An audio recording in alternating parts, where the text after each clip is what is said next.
नया IBN 7 हौसला है। और आपको बता दें, बंगबंधु मेमोरियल पहुंचे प्रधानमंत्री नरेंद्र मोदी। शेख मुजीबुर रहमान, जिन्हें बांग्लादेश के राष्ट्रपिता के तौर पर भी देखा जाता है, उनके मेमोरियल यहां पर पहुंचे हैं, जो कि पूरे बांग्लादेश में बंगबंधु के नाम से प्रसिद्ध हैं और इसी नाम से उनको एड्रेस करते हैं सभी बांग्लादेश के वासी।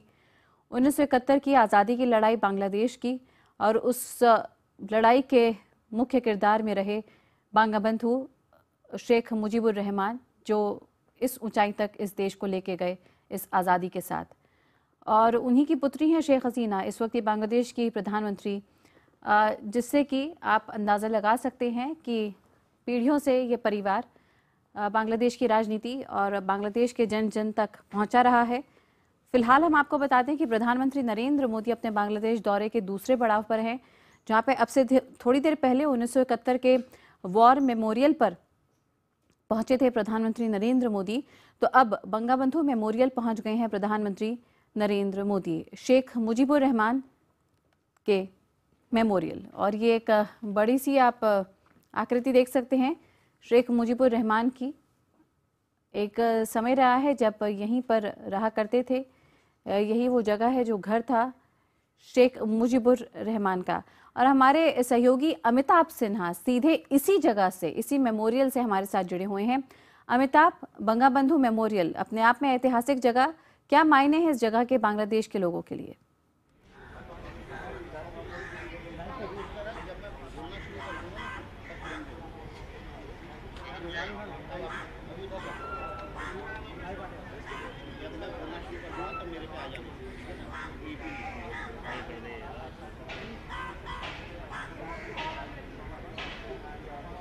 देखिए, दो चीज़ें साफ है। प्रधानमंत्री बंगबंधु म्यूजियम पहुंच गए हैं। एक प्रोटोकॉल का मामला भी होता है, क्योंकि बांग्लादेश के जनक शेख मुजीबुर रहमान ने इसी जगह से रह के, इसी स्थान पर रह के बांग्लादेश के बारे में एक अलग राष्ट्र बनाने के बारे में सोचा था, जिसको 71 की लड़ाई के बाद अलग राष्ट्र बना था। पूर्वी पाकिस्तान और पश्चिमी पाकिस्तान के नाम से दो देश थे, लेकिन पूर्वी पाकिस्तान बाद में बांग्लादेश बना था। और मेरे पीछे बने इसी घर से उस सारी मुहिम की शुरुआत हुई थी। मैं आपको दिखा दूँ, ये बंगबंधु शेख मुजीबुर रहमान मेमोरियल म्यूज़ियम बनाया गया इसे।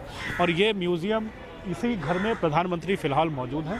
इस घर में प्रधानमंत्री का आना ज़रूरी था। दो चीज़ें होती हैं, एक प्रोटोकॉल का मामला होता है, दूसरा भावनात्मक रूप से जुड़ने का मामला होता है। क्योंकि सबसे अहम बात है कि बांग्लादेश को बनने में भारत का सबसे बड़ा अहम योगदान रहा। 71 की लड़ाई जो भारत पाकिस्तान की हुई थी, खासकर बांग्लादेश को लेकर मुक्ति वाहिनी को भारत ने काफ़ी सपोर्ट किया था। और वो तस्वीरें आज तक कोई भूल नहीं पाता, जब जनरल नियाजी और जनरल अरोड़ा ने उस डील पर हस्ताक्षर किए थे, उस करार पर हस्ताक्षर किए थे, जब काफ़ी पाकिस्तान के सैनिकों ने सरेंडर भी किया था। तो जाहिर तौर पर इस घर की उतनी ही अहमियत है जितनी राष्ट्रपिता की हमारे भारत में होती है।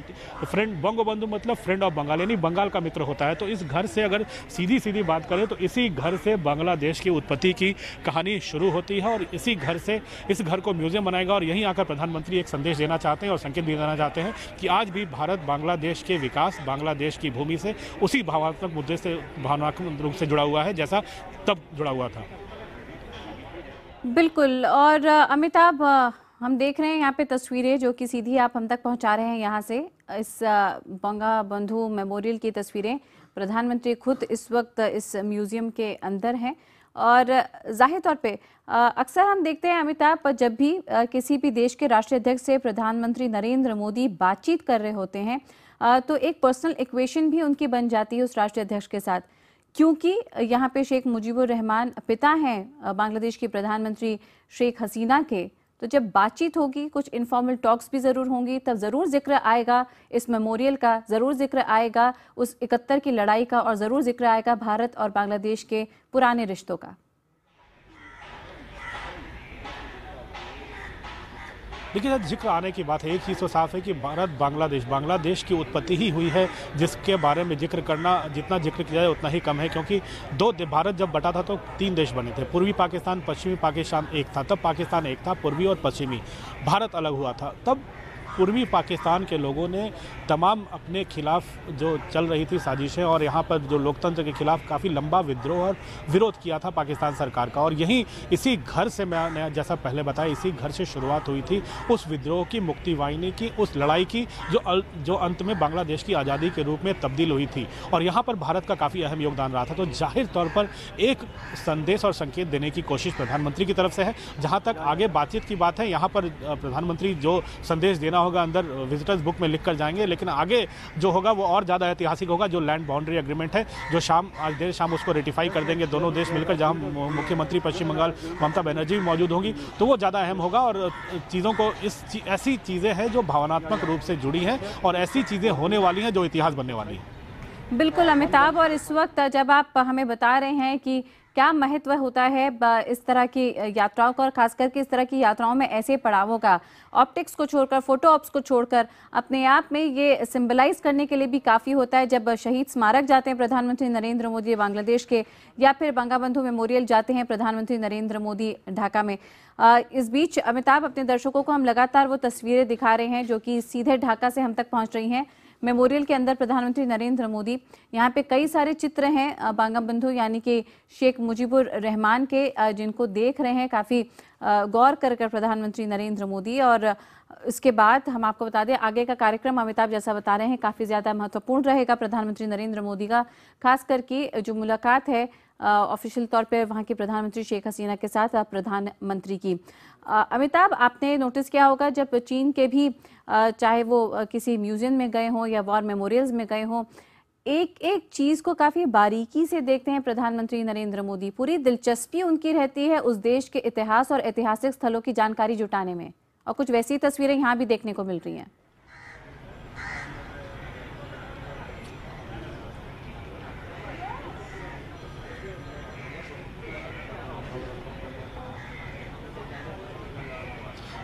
देखिए, दो चीज़ें साफ है, प्रधानमंत्री यहाँ पहुँचे हैं काफ़ी ऐतिहासिक समझौते पर करार करने हैं, बसों को हरी झंडी दिखानी है, और तीसरी बात मंदिर और रामकृष्ण मिशन विजिट करना है। तो जाहिर तौर पर प्रधानमंत्री दो तीन चीज़ें एक साथ रखने की कोशिश कर रहे हैं। पहला, जो एक्ट ईस्ट पॉलिसी जो उन्होंने अपनाई है, अगर आपने, मैंने पहले भी बताया था, अटल बिहारी वाजपेयी ने लुक ईस्ट पॉलिसी शुरू की थी जिस पर मनमोहन सिंह ने अमल किया था। अब प्रधानमंत्री नरेंद्र मोदी है, उन्होंने एक्ट ईस्ट की पॉलिसी पर वो अमल कर रहे हैं। एक्ट ईस्ट का मतलब है एक्टिवली इन्वॉल्व करना इन तमाम देशों को, उन तमाम छोटे देशों को जिनकी धरती से कहीं ना कहीं कभी ना कभी कुछ ना कुछ तनावपूर्ण संबंध हो जाते हैं, चाहे वो क्रॉस बॉर्डर टेररिज्म का मामला हो, चाहे कोई और मामला हो, चाहे व्यापार संबंध बढ़ाने का मामला हो।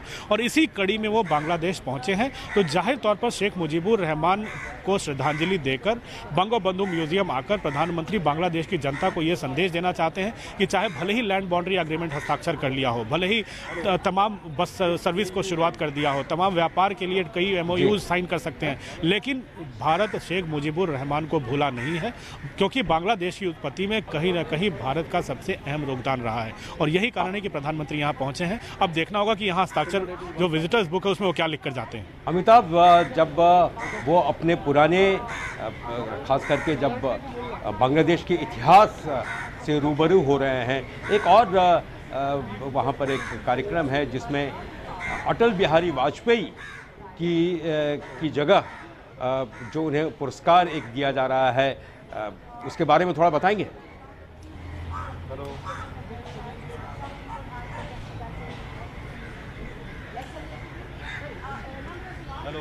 हेलो अमिताभ, आपको मेरी आवाज़ आ रही है?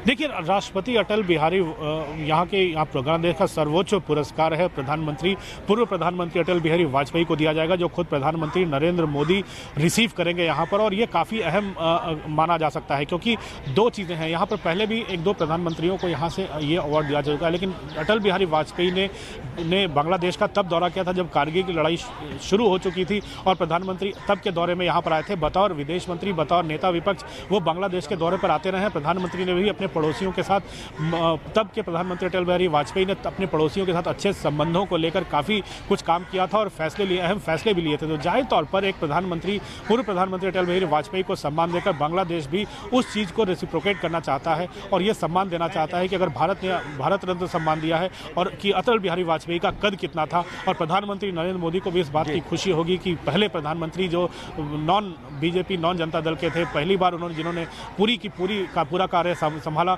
उनको अगर अवार्ड मिल रहा है तो ये भारत के लिए और खासकर उनकी पार्टी के लिए भी गर्व की बात है। जी अमिताभ, दर्शकों को यहाँ बता दें कि 1999 में बतौर प्रधानमंत्री अटल बिहारी वाजपेयी ढाका गए थे और उस वक्त पहली बार ढाका और कोलकाता के के बीच बस सेवा जो है वो शुरू हुई थी। और आज भी एक और रूट की सेवा शुरू होने वाली है, गुवाहाटी, अगरतला, ढाका, कोलकाता होते हुए। तो ये एक बहुत बड़ी उपलब्धि है। इसके बाद उनका क्या प्रोग्राम है? बंगबंधु मेमोरियल से निकलकर प्रधानमंत्री मोदी कहां जाएंगे? देखिए, बंगबंधु म्यूजियम से निकलकर वो उनका फिलहाल हो सकता है भोजन अवकाश के लिए थोड़ी देर 1 घंटे प्रधानमंत्री ने 1 घंटे का गैप दिया। उसके बाद वो जो बस सेवा शुरू होने वाली है उसको हरी झंडी दिखाएंगे। उसके बाद उनका कार्यक्रम है प्रधानमंत्री कार्यालय जाकर प्रधानमंत्री शेख हसीना के साथ उस ऐतिहासिक लैंड बाउंड्री एग्रीमेंट को रेटिफाई करना। देर शाम जॉइंट मीटिंग होगी, दोनों पक्षों की मीटिंग होगी, बायलैटरल डायलॉग होगा और देर शाम आज जॉइंट स्टेटमेंट भी दोनों सरकारों का बात को लेकर है कि कैसे MOU साइन होते हैं, व्यापार को कैसे बढ़ाना है, कैसे रेटिफाई करना है। और सबसे अंत में एक कल्चरल प्रोग्राम है जो देर रात आज होगा, जिसका लुत्फ प्रधानमंत्री नरेंद्र मोदी उठाएंगे। जी अमिताभ, एक चीज जानना चाहूंगा कि प्रधानमंत्री की डेलीगेशन में कौन कौन है, जिससे अगर थोड़ा सा उस पर प्रकाश आप डाल सकें तो कम से कम ये चीज़ पता चल जाएगी कि लैंड, LBA या जो दूसरे मुद्दे हैं उनके अलावा और भी क्या दूसरे अहम मुद्दे हो सकते हैं। उनके डेलीगेशन में कौन कौन है?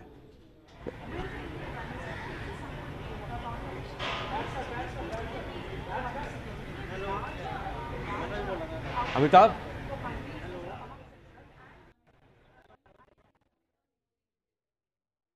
जी अमिताभ से लगता है कि संपर्क जो है वो थोड़ा सा टूटा हुआ है। उन तक पहुंचने की पूरी कोशिश करेंगे। और ये जो आप तस्वीरें देख रहे हैं, ये बंगबंधु म्यूज़ियम जिसके बारे में अमिताभ बता रहे थे, ये उसके अंदर का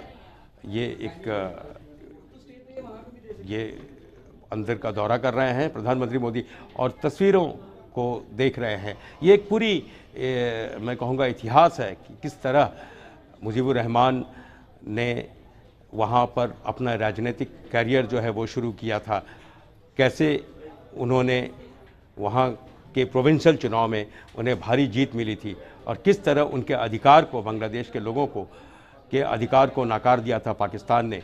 और उसके बाद गृह युद्ध वहाँ पर शुरू हुआ था।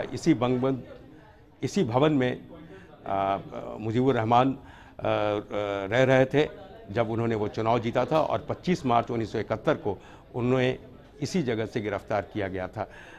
और उसके बाद करीब 9 महीने की गृह युद्ध की वहाँ पर स्थिति आ गई, लड़ाइयाँ हुई, हज़ारों लोग मारे गए। मुक्ति वाहिनी ने पाकिस्तान के चंगुल से निकलने के लिए लड़ाई छेड़ी थी और बांग्लादेश का वहाँ पर जन्म हुआ था। ये एक अपने आप में इतिहास है।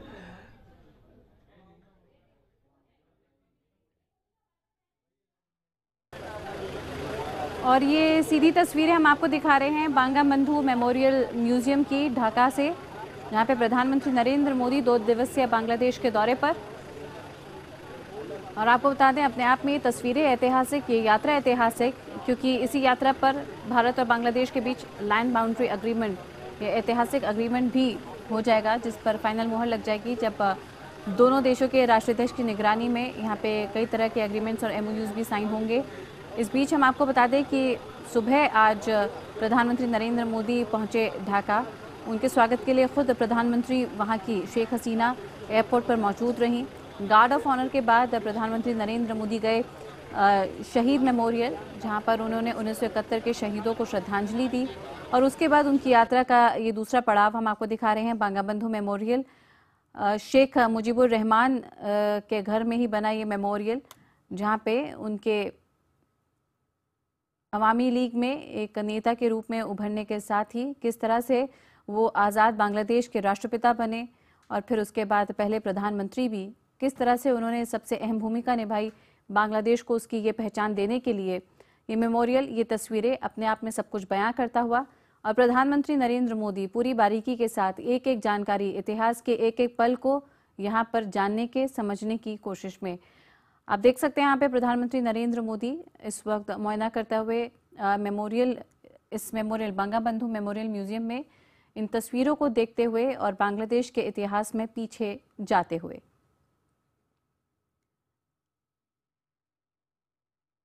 तो आपको बता दें कि बंगबंधु मेमोरियल शेख मुजीबुर रहमान का घर, जो कि बांग्लादेश के संस्थापक रहे हैं, और प्रधानमंत्री नरेंद्र मोदी इस वक्त यहीं पर मौजूद हैं। हालांकि इसके आगे काफ़ी लंबा कार्यक्रम रहेगा प्रधानमंत्री नरेंद्र मोदी का, उनकी इस यात्रा का, क्योंकि आज ही के दिन एक बस सर्विस का भी वो उद्घाटन करेंगे और इसके बाद प्रधानमंत्री शेख हसीना के साथ उनकी ये मुलाकात रहेगी, जिसमें बंगाल की मुख्यमंत्री ममता बनर्जी भी उनके साथ रहेंगी। लैंड बाउंड्री एग्रीमेंट को लेकर खास तौर पे विचार विमर्श और चर्चा रहेगी और उसके बाद एक खास कार्यक्रम भी रखा गया है शाम में प्रधानमंत्री नरेंद्र मोदी के ऑनर में।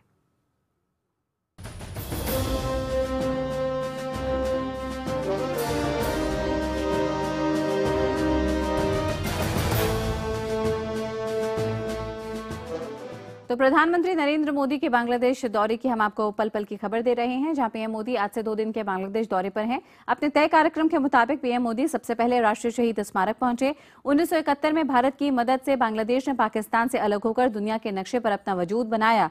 इसके बाद पीएम मोदी ने बंगबंधु मेमोरियल म्यूजियम का रुख किया।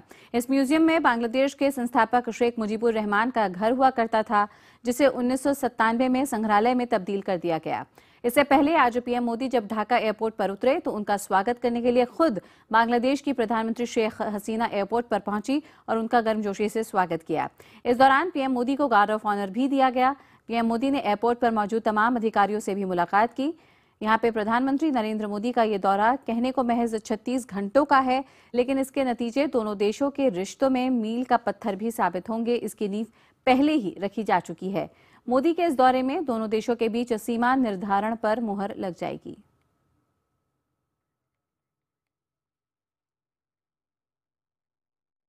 तो प्रधानमंत्री नरेंद्र मोदी इस वक्त आपको बता दें बंगबंधु मेमोरियल म्यूजियम में ही, और यहाँ पर आज के 2 दिवसीय बांग्लादेश दौरे की उन्होंने शुरुआत की।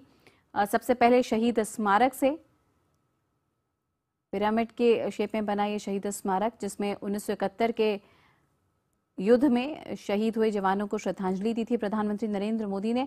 और उसके बाद फिर वो पहुंचे बंगबंधु मेमोरियल म्यूजियम।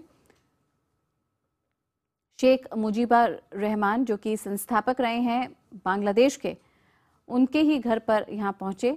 इस घर को 1997 में संग्रहालय का रूप दे दिया गया था। और फिलहाल काली गाड़ियों का ये अंतराज प्रधानमंत्री नरेंद्र मोदी का, और इस काफिले के आगे बढ़ने की तस्वीरें हम आपको लगातार दिखा रहे हैं। आज का कार्यक्रम बेहद व्यस्त रहेगा प्रधानमंत्री नरेंद्र मोदी का, जहां पर अब प्रधानमंत्री इस बंगबंधु मेमोरियल के बाद एक बड़ी बस सर्विस का भी उद्घाटन करने वाले हैं। जैसा कि हमारे सहयोगी अमिताभ हमें लगातार बता रहे हैं कि करीब शाम 4 बजे के बाद यहाँ पे अहम मीटिंग शुरू हो जाएगी प्रधानमंत्री नरेंद्र मोदी की बांग्लादेश की प्रधानमंत्री शेख हसीना के साथ। बताया जा रहा है कि करीब 20 समझौतों पर हस्ताक्षर भी होने वाले हैं, दस्तखत किए जाएंगे दोनों तरफ से। और इन सब में सबसे परम, सबसे ऊपर और सबसे महत्वपूर्ण होगा सीमा निर्धारण, यानी कि लैंड बाउंड्री एग्रीमेंट, जिस पर दोनों देश आखिरकार दस्तखत कर देंगे, जिसमें 161 जो एनक्लेव्स हैं उनको नई पहचान मिलेगी। और आखिरकार यहाँ पर ये सीमा विवाद का जो मसला है हमेशा हमेशा के लिए दोनों देशों के बीच खत्म हो जाएगा।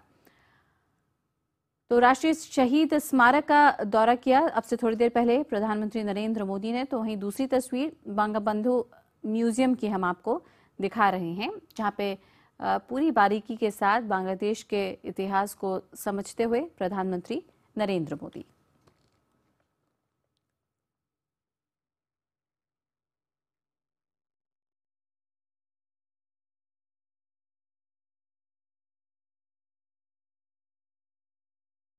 और आपको बता दें हमारे सहयोगी अमिताभ सिन्हा ढाका में इस वक्त मौजूद हैं, जो कि हम तक पहुंचा रहे हैं वहां का पल पल का अपडेट। प्रधानमंत्री नरेंद्र मोदी की पूरी यात्रा को वो ट्रैक कर रहे हैं। इनके अलावा दिल्ली से हमारे साथ जुड़ रहे हैं पूर्व राजनयिक RS काल्हा, और मुंबई से हमारे साथ है पूर्व राजनयिक और गेटवे हाउस की डायरेक्टर नीलम देव। RS काल्हा, सबसे पहले हम आप पर आना चाहेंगे और आपसे समझना चाहेंगे कैसे देखते हैं आप प्रधानमंत्री नरेंद्र मोदी की इस बांग्लादेश यात्रा को? मैं समझता हूं कि ये जो यात्रा है ये बहुत ही ऐतिहासिक यात्रा है, क्योंकि एक तो सबसे पहले तो लैंड बाउंड्री की जो फैसला हो गया है उसके ऊपर वो हस्ताक्षर करेंगे। इसके साथ जो 161 एन्क्लेव हैं वो भी उनका भी मतलब फैसला हो जाएगा। लेकिन आपको मैं याद दिलाना चाहूं कि जो मैरीटाइम बाउंड्री थी बांग्लादेश के साथ, वो भी भारत ने और बांग्लादेश ने दोनों में आपस में समझौता कर लिया, क्योंकि इसकी जो थी वो क्या कहते हैं हेग में चली गई थी इंटरनेशनल कोर्ट ऑफ आर्बिट्रेशन में, और उस फैसले में ये कहा गया था कि बांग्लादेश को 1,40,000 स्क्वायर किलोमीटर दिया जाए, और भारत ने ये स्वीकार कर लिया था। सो इसलिए जैसे मैंने आपसे जिक्र किया, सिर्फ लैंड बाउंड्री भी नहीं, मैरीटाइम बाउंड्री का भी तकरीबन फैसला हो गया। तो इसलिए ये जो यात्रा है ये बिल्कुल ही ऐतिहासिक है, क्योंकि इसके साथ जो हमारी ये स्मगलिंग चलती थी, ट्रैफिकिंग चलती थी, आने जाने का जो था, ये सब चक्कर ये सारे बंद हो जाएंगे, और भारत और बांग्लादेश आगे बढ़ने के कदम लेने के लिए दोनों एक ताल से चलेंगे। दूसरी बात ये इसलिए ऐतिहासिक है क्योंकि जो भारत के जो इलाका है नॉर्थ ईस्ट का, जैसे त्रिपुरा है, मणिपुर है, उनके लिए क्या कहते हैं बंगाल से जाने के लिए जो रास्ता है उसके लिए कम से कम 500-600 किलोमीटर उसका कम हो जाएगा। अगर आप आज के हालात में कलकत्ता से तुम क्या कहते हैं अगरतला जाओ तो तकरीबन 1500 या 1600 किलोमीटर की दूरी है, लेकिन अगर आप बांग्लादेश के होके अगरतला चले जाएं तो कम से कम 500 सिर्फ 600-500 किलोमीटर की दूरी रह जाती है। तो इसलिए ये भी एक बहुत ही अहम कदम उठा सकते हैं। तीसरी बात मैं समझता हूं जो आर्थिक संबंधों की जो है उनमें भी बहुत ही इफाजा आएगा।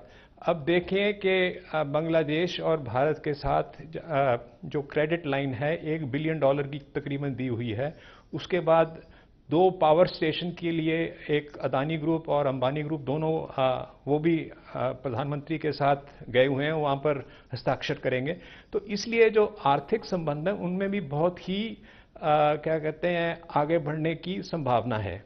तो मैं समझता हूं कि ये जो यात्रा है प्रधानमंत्री की, ये सिर्फ पॉलिटिकली ऐतिहासिक नहीं है, लेकिन ये इकोनॉमिकली भी ऐतिहासिक है।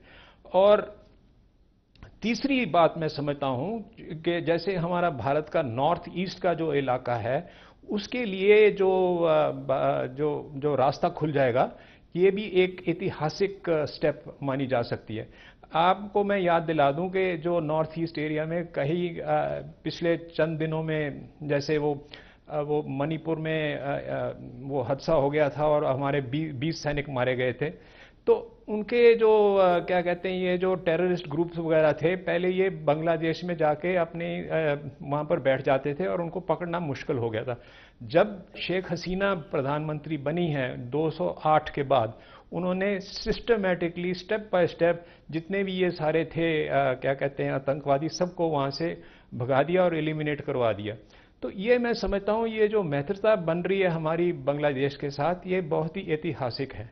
और जैसे हमारे विदेश सचिव ने कहा था कि ये सिर्फ हमारी नेबर फर्स्ट पॉलिसी नहीं है, ये हमारी लुक ईस्ट और एक्ट ईस्ट पॉलिसी के भी एक अंग है। तो मैं समझता हूं कि जो ये यात्रा है प्रधानमंत्री की, ये बहुत ही ऐतिहासिक होगी। बिल्कुल कालरा साहब, आप बने रहिए हमारे साथ। इस बीच ये तस्वीरें हमारे साथ हैं जहां पे एक पौधे को सींचते हुए प्रधानमंत्री नरेंद्र मोदी, और ये तस्वीरें बिल्कुल कल की तस्वीरों से मिलती जुलती, जब विश्व पर्यावरण दिवस के मौके पर भी प्रधानमंत्री नरेंद्र मोदी ने वृक्षारोपण किया था और पौधे को सींचा था।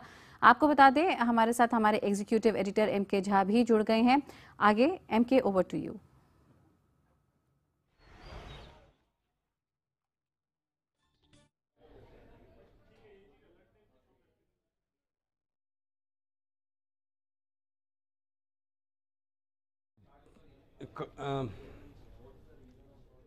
कालरा साहब, एक चीज मैं आपसे जानना चाहूंगा।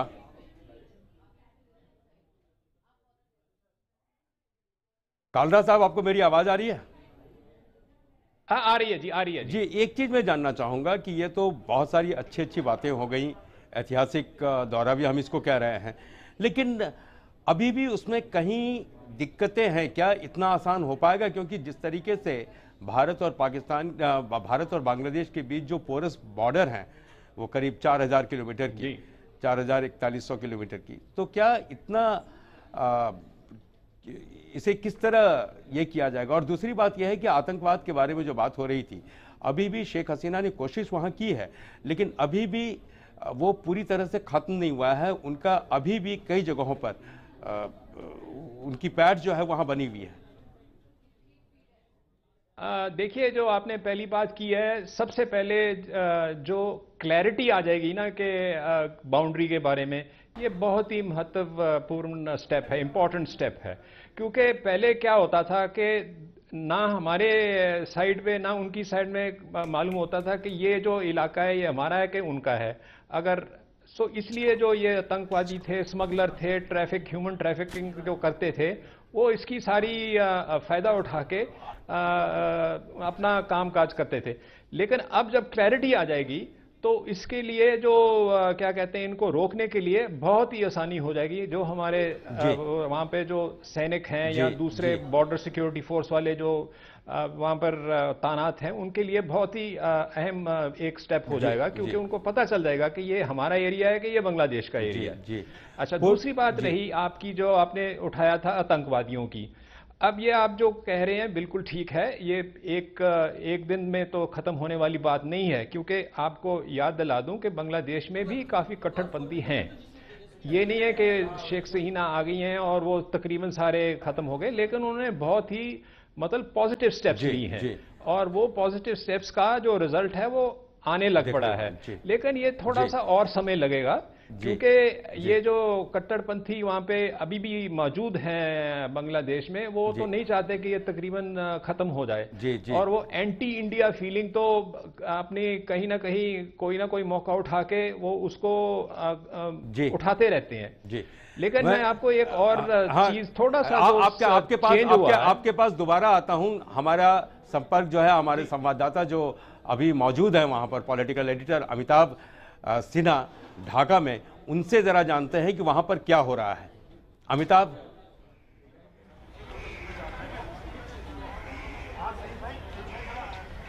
MK, अभी थोड़ी देर पहले प्रधानमंत्री नरेंद्र मोदी बंगबंधु म्यूजियम होकर निकले हैं। करीब 20 मिनट यहाँ पर रुके। वो यहाँ पर शेख मुजीब के जो भी वंशज और उनके परिवार वाले थे उनसे मुलाकात की, म्यूजियम का जायजा लिया। यहाँ मैं आपको बता दूं कि मेरे पीछे ठीक बनी इस बालकनी में उन्होंने नज़ारा उन्होंने खुद आकर दर्शन दिए और लोगों को ये दिखाने की कोशिश की, और देश और बांग्लादेश की जनता को ये संदेश देने की कोशिश की वो भारत कितना भावनात्मक रूप से इस शेख मुजीब साहब से जुड़ा है, जिनको बंगबंधु कहा जाता है, फ्रेंड ऑफ बंगाल कहा जाता है। एक तरह से कहा जाए तो बांग्लादेश के जनक, राष्ट्रपिता, बांग्लादेश के राष्ट्रपिता तक कहे जा सकते हैं शेख मुजीबुर रहमान। और इसी घर से सारी बातचीत की शुरुआत हुई थी, मुक्ति वाहिनी की शुरुआत हुई थी, इस बात की शुरुआत हुई थी कि अलग देश बनना चाहिए। तो जाहिर तौर पर इस घर की क्या अहमियत है ये पूरा बांग्लादेश जानता है, और यही अहमियत प्रधानमंत्री नरेंद्र मोदी ने यहाँ आकर जताई है MK। और इसके बाद प्रधानमंत्री थोड़ा विश्राम के लिए चले गए हैं। अब से थोड़ी देर के बाद 3 बजे के आसपास फिर प्रधानमंत्री कार्यालय में बातचीत का सिलसिला शुरू होगा।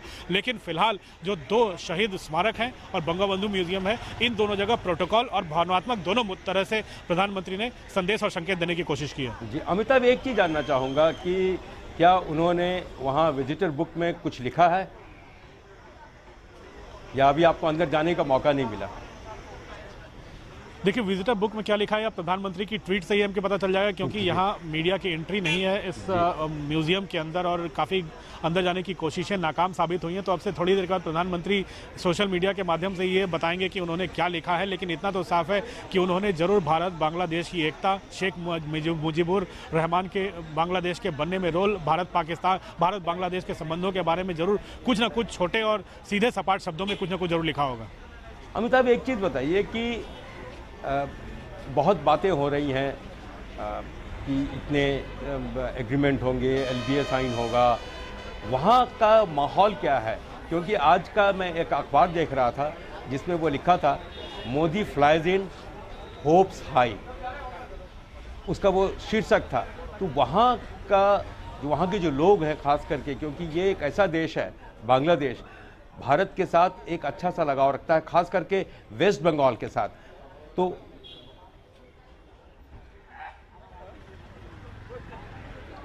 देखिए भारत के पास अच्छा मौका है एक रिश्तों को सुधारने का और बांग्लादेश से व्यापार बढ़ाने का, कनेक्टिविटी बढ़ाने का। तो कम से कम एक शुरुआत जो लैंड बाउंड्री एग्रीमेंट से हो रही है MK, उसको आगे बढ़ाना है भारत को। तभी तीस्ता विवाद पर इस बार चर्चा नहीं हो रही है, तीस्ता विवाद पर बातचीत के जरिए आगे सुलझाने की बात होगी। दूसरी बात जो है सीमा पार आतंकवाद की, उसके बारे में बांग्लादेश बार बार फिलहाल जब से शेख हसीना सत्ता में आई यही कह रहा है कि अपनी धरती को बांग्लादेश आतंक की भूमि नहीं बनने देगा, ना इसको पनाह देने देगा। तो जाहिर तौर पर ये 2-3 चीज़ें हैं जिसको भारत फिलहाल अहमियत दे रहा है, लेकिन 2-3 चीज़ें वो भी हैं कि असम में जो इन्फिल्ट्रेशन है, चाहे बांग्लादेश और बंगाल की सीमा में जो गड़बड़ियां हैं, इन सब तमाम चीज़ों को लेकर भविष्य में एक हो सकता है कि बातचीत का सिलसिला आगे बढ़े। लेकिन फिलहाल जो विवाद के मुद्दे हैं उनको दोनों देश ताक पर रखकर जो अच्छी बातें हो रही हैं उसकी एक शुरुआत कर रहे हैं। पीपल टू पीपल कॉन्टैक्ट की बात हो रही है, एक कनेक्टिविटी, एक रास्ता खोलने की बात हो रही है। तो जाहिर तौर पर जब रास्ता खुलेगा तो और भी रास्ते निकलते चले जाएंगे। जी, हमारे साथ पूर्व राजनयिक नीलम देव जी भी हैं। नीलम जी, आपसे यह जानना चाहूँगा कि ममता बनर्जी का प्रेजेंस क्या क्या क्या बताता है? देखिए, बांग्लादेश भारत के लिए बहुत ही महत्वपूर्ण देश है, लेकिन उससे भी ज़्यादा हमारा वेस्ट बंगाल और बांग्लादेश जो सदियों से एक प्रांत रह चुके थे और उनका तो कल्चरल कंटिन्यूटी इतना है कि ममता बनर्जी का वहाँ जाना उससे ज़्यादा सिग्निफिकेंट कुछ हो ही नहीं सकता है।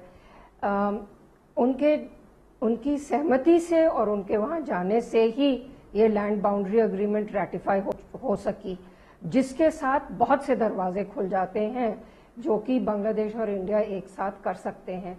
और बंगाल और बांग्लादेश के जो रिलेशंस हैं उसमें बहुत आगे बढ़ोतरी आ सकती है। हम जस्ट एक छोटा सा एग्जांपल, बहुत से एग्रीकल्चरल एक्सपोर्ट्स इंडिया से जाते हैं बांग्लादेश में, और जो डिस्ट्रिक्ट इंडिया की साइड में है, जो डिस्ट्रिक्ट बांग्लादेश की साइड में है, उनके आपस में जो ट्रेड हो सकता है, जो कॉमर्स हो सकता है, उसमें हमारे बंगाल और बांग्लादेश को भी बहुत फायदा है। सो ये तो बहुत ही अच्छी बात है कि ममता बनर्जी वहाँ गई हैं और उनकी सहमति से ये अग्रीमेंट आगे बढ़ सकी है। जी जी, बिल्कुल सही बात है, कनेक्टिविटी की बात हो रही है और जोर इस पर भी है कि रोड, वाटर और एयर, तीनों कनेक्टिविटी जो है, खास करके रोड पर बहुत जोर दिया जा रहा है।